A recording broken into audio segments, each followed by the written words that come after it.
Now this was what the other TV station tried to portray. Magatid sana si Menorca ng pagkain sa mga taong nasa loob ng compound pero itinulak siya ng gwardya.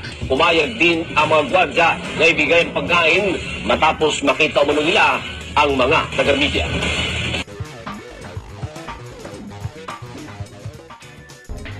Expelled INC member Anthony Menorca, the brother of Noel Menorca, was seen in front of the Tandangsora property with some crew of the TV station ABS-CBN.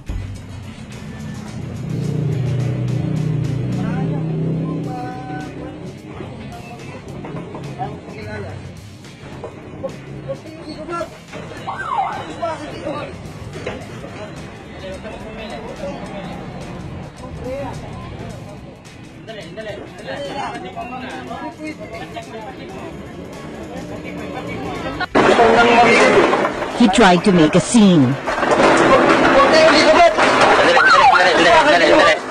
He tried to illegally enter the compound,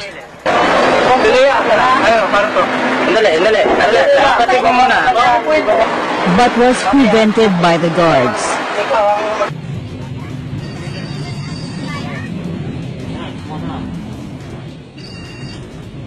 Pakibuksan ko yung window.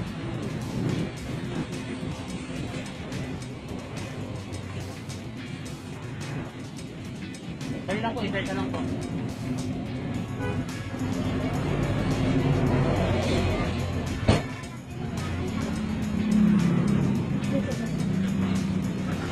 However, the guards allowed the food that he tried to bring inside.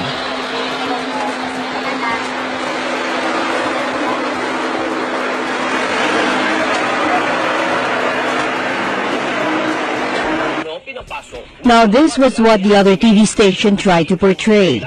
Magatid sana si Menorca ng pagkain sa mga taong nasa loob ng compound pero itinulak siya ng gwardya. Umayag din ang mga gwardya na ibigay ang pagkain matapos makita umano nila ang mga taga-media.